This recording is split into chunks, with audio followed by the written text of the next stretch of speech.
গীতশ্রী এসেলে নতুন ভিডিওতে সকলকে স্বাগত। চলে এসেছি আবারও একটা ভীষণই লোভনীয় মজাদার রেসিপি আপনাদের সাথে শেয়ার করব বলে। আজ বানাবো একদম সহজ আর মজাদার রেস্টুরেন্ট স্টাইলে মাশরুম মশলা। ঘরোয়া মশলায় ঝাল ঝাল টক টক স্বাদের, একবার খেলেই বারবার বানাতে মন চাইবে। বাচ্চা থেকে বড় সকলে খুব পছন্দ করবে, এতটাই লোভনীয় আর টেস্টি। তাই দেরি না করে চলুন শুরু করি আজকের এই রেস্টুরেন্ট স্টাইলে মাশরুম মশলা। প্রথমেই আমি এখানে 250 গ্রাম বাটাম মাশরুম নিয়েছি। এই রেসিপির জন্য কিন্তু এই মাশরুমই লাগবে। এবার একটা বোলের মধ্যে পরিষ্কার জল দিয়ে ভালো করে মাশরুমগুলোকে 3 থেকে 4 বার পরিষ্কার করে ধুয়ে নিতে হবে, যাতে কোনো রকম নোংরা না থাকে। 3-4 বার পরিষ্কার করে এইভাবে একটু রগড়ে ধুয়ে নিলেই দেখবেন মাশরুমগুলো খুব সুন্দরভাবে পরিষ্কার হয়ে গেছে। জলটা ফেলে দিয়ে মাশরুমগুলোকে এবার একে একে আমি কেটে নেব। ছুরির সাহায্যে এইভাবে লম্বা লম্বি 1/4 করে একইভাবে সব মাশরুমগুলো কিন্তু আমি কেটে নিয়েছি। কেটে রাখা মাশরুমগুলো সরাসরি বোলের মধ্যে নিয়ে ম্যারিনেট করে নেব। প্রথমেই দিয়ে দেব 4 চা চামচ বাটার। বাটারটাকে হালকা একটু গলিয়ে নিয়েছি। বাটার যদি একান্তই না থাকে সেক্ষেত্রে আপনারা এই সময় তেল ব্যবহার করতে পারেন। খুব ভালো করে আমি একটু বাটারটাকে মাশরুমের মধ্যে এইভাবে মিশিয়ে নেব। তারপর একে একে মশলা দিয়ে ম্যারিনেট করে নেব। প্রথমেই দিয়ে দেব কালারের জন্য 1/2 চা চামচ হলুদ গুঁড়ো, 1/2 চা চামচ কাশ্মীরি লঙ্কার গুঁড়ো, আরো দেব বেশি কমন কিছু মশলা, যেমন 1/2 চা চামচ ধনে গুঁড়ো, 1/2 চা চামচ জিরে গুঁড়ো। এর সাথে অ্যাড করব স্বাদ মতো নুন। আমি এখানে 1/2 চা চামচ নুন দিয়েছি। নুনটা অবশ্যই আপনারা আপনাদের স্বাদ অনুযায়ী দিয়ে দেবেন। এরপর দিয়ে দেব 1/2 চা চামচ পরিমাণ গরম মশলা গুঁড়ো। এবার এই সমস্ত মশলাগুলোকে খুব ভালো করে আমি এইভাবে মাশরুমের সাথে মিশিয়ে নেব। এইভাবে যদি একটু ঘি বা বাটার দিয়ে অথবা তেল দিয়ে মাশরুমটাকে ম্যারিনেট করে নেওয়া যায়, তাহলে কিন্তু মশলাগুলো খুব ভালোভাবে মাশরুমের গায়ে ঢুকেও যায়, আর মশলার সাথে সাথে ফ্লেভারটাও কিন্তু খুব সুন্দর আসে। এবার এগুলোকে মিনিট 5 রেস্টিং এ রেখে দেব। অন্যদিকে একটা সিম্পল মশলা বানাবো। মিক্সিং জারের মধ্যে নিয়েছি 1 ইঞ্চি আদা ছোট টুকরো করে, 5-6 কোয়া রসুন অল্প একটু জল দিয়ে পেস্ট করে নেব। অন্যদিকে আমি 2 ছোট সাইজের টমেটো নিয়েছি। মিডিয়াম সাইজ বা বড় সাইজ হলে একটা হলেও হবে। এবার সেটাকে আমি প্রথমেই এইভাবে রাফলি কেটে নেব। তারপর মিক্সিং জারের মধ্যে দিয়ে কোনো রকম জল ছাড়াই একটা পেস্ট বানিয়ে নেব। অন্যদিকে অল্প একটু পেঁয়াজ কুচিয়ে নেব। আমি এখানে ছোট সাইজের প্রায় 4টে মতো পেঁয়াজ নিয়েছি। যতটা সম্ভব ছোট ছোট করে কুচিয়ে নেব। পেঁয়াজটা আমার কোচানো হয়ে গেলে অন্যদিকে কড়াইয়ের মধ্যে অল্প একটু সাদা তেল দিয়ে, তেলটা গরম হয়ে গেলেই তার মধ্যে ফোড়ন হিসাবে দিয়ে দেব 1 চা চামচ গোটা জিরে। ভালো করে একটু নেড়ে নেওয়ার পর ফোড়ন থেকে গন্ধ বেরোলেই তার মধ্যে দিয়ে দেব 4টে ছোট সাইজের পেঁয়াজ, যেটাকে আমি যতটা সম্ভব ছোট ছোট করে কেটে নিয়েছি। এবার লো টু মিডিয়াম ফ্লেমে ভালো করে পেঁয়াজটাকে একটু ভেজে নিতে হবে।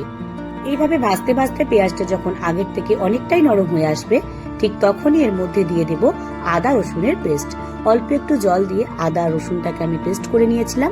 এবার লো টু মিডিয়াম ফ্লেমে খুব ভালো করে এটাকে নাড়তে থাকবো, ঠিক ততক্ষণ যতক্ষণ না আদার কাঁচা গন্ধটা চলে যায়। এইভাবে নাড়তে নাড়তে যখন আদার কাঁচা গন্ধটা চলে যাবে, কালারের জন্য দিয়ে দেব 1/2 চা চামচ হলুদ গুঁড়ো। তার সাথে অ্যাড করব 1/2 চা চামচ কাশ্মীরি লঙ্কার গুঁড়ো। এবার খুব ভালো করে হলুদ আর লঙ্কার গুঁড়োর সাথে মশলাটাকে এইভাবে একটু নেড়ে নেব।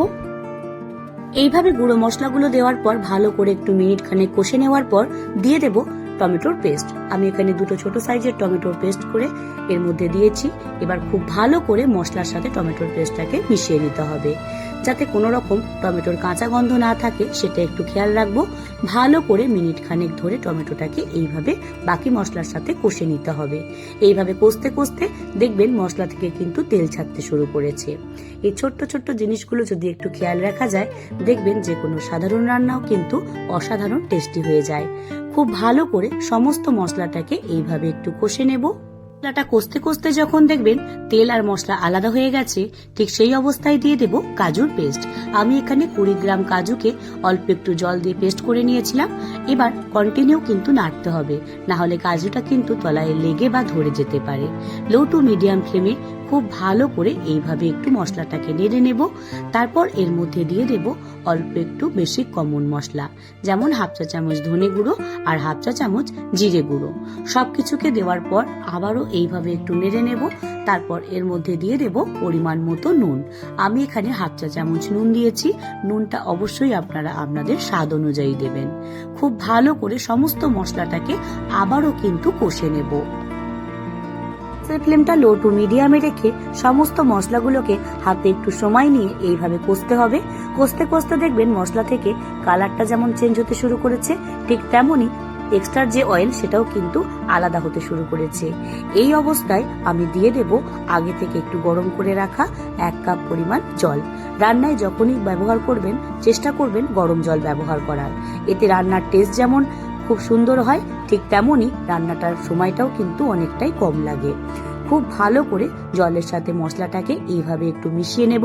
তারপর মশলাটা যখনই হালকা একটু ফুটতে শুরু করবে তার মধ্যে দিয়ে দেব আগে থেকে ম্যারিনেট করে রাখা মাশরুমটা। দেখুন মাশরুমটা আগে থেকে ম্যারিনেট করার জন্য মাশরুমের মধ্যে যে এক্সট্রা জল সেটা কিন্তু বেরিয়ে গেছে। এইভাবে মাশরুমটাকে অবশ্যই রান্না করার আগে যদি একটু ম্যারিনেট করে নেন তাহলে কিন্তু টেস্টিও হবে। ম্যারিনেট করে রাখা মাশরুমটা দিয়ে দেব গ্রেভির মধ্যে। এবার খুব ভালো করে সমস্ত মাশরুমগুলোকে এইভাবে একটু নেড়ে নেব। এই গ্রেভিটা কিন্তু একটু সেমি গ্রেভি ভালো লাগে, তাই খুব বেশি জল দেব না। আর মাশরুমটা যদি খুব বেশি গলে যায় তাহলেও কিন্তু টেস্ট হয় না, তাই এই ছোট্ট ছোট্ট জিনিসগুলো একটু খেয়াল রাখতে হবে।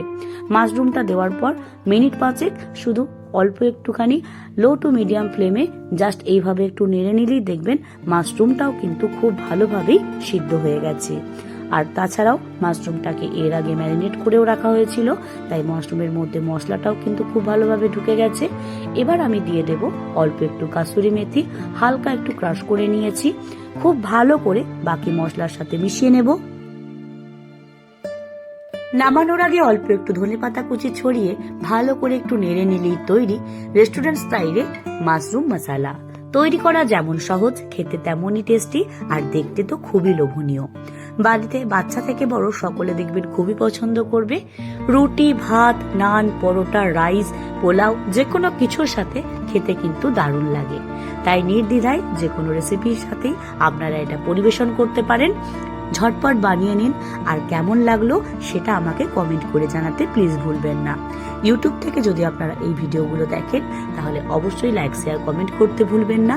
এখনো অবধি নতুন হয়ে যদি সাবস্ক্রাইব করে না থাকেন তাহলে সাবস্ক্রাইব করে আমার এই চলার পথে সঙ্গী হতে পারেন। একইভাবে এই ভিডিওগুলো যদি আপনারা ফেসবুক পেজ থেকে দেখেন তাহলে অবশ্যই পেজটিকে ফলো করে আপনাদের গুরুত্বপূর্ণ মতামত কমেন্ট বক্সে রেখে যেতে প্লিজ ভুলবেন না। শেষ অবধি ভিডিওটা দেখার জন্য আপনাদের সকলকে অসংখ্য ধন্যবাদ। সকলে ভালো থাকবেন, সুস্থ থাকবেন। আপনাদের সাথে আবারও দেখা হবে খুব তাড়াতাড়ি গীতশ্রীর হেসেলে। নমস্কার।